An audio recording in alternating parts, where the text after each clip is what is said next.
Изначально владелец столкнулся с такой проблемой, что мотор потерял тягу и появился сизый дым, бело-сизый дым из глушителя на дороге.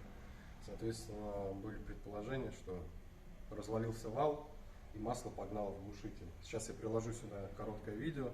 У человека стоит датчик давления масла, вот он посмотрел датчик давления масла, нормально все. Соответственно, белый дым идет, масло сгорает, предположили, что это турбина. Давление, температура.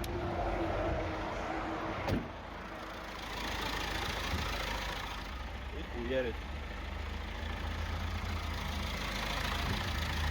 Заехали, да, видим на видео, что у нас отвалился в хаузинге горячей части турбины, отвалился вал, и видим пробой через хаузинг, дырка. Дэн, смотри, холодная эта часть нормально все.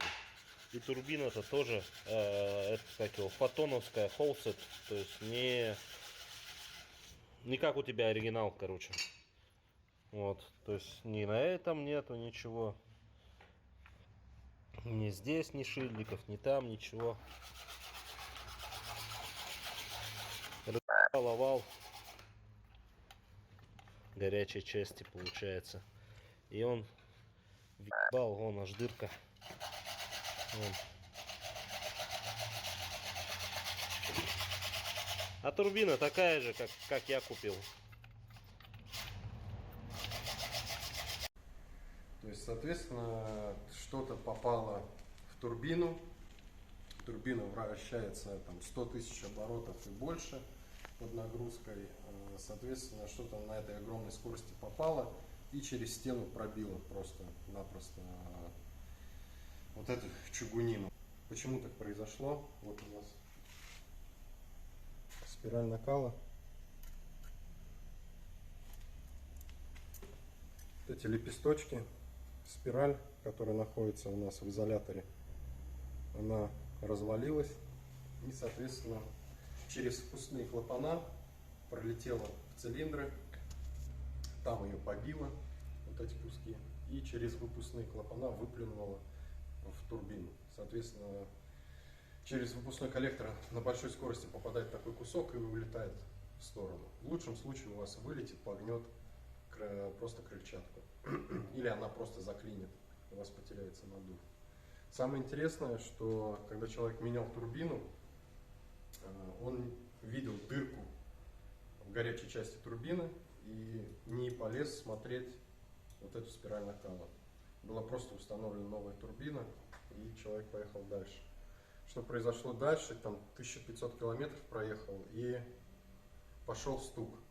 Еще какой-то лепесток со спирали накала попал в цилиндры и начал стучать на поршне 4-го цилиндра. Сейчас мы взяли эндоскоп, залезли с помощью эндоскопа в 4-й цилиндр. Я сейчас приложу видео, и мы видим отчетливые отметки, как попадала вот эта штучка, и билась там по поршню, и наделала кучу рисок.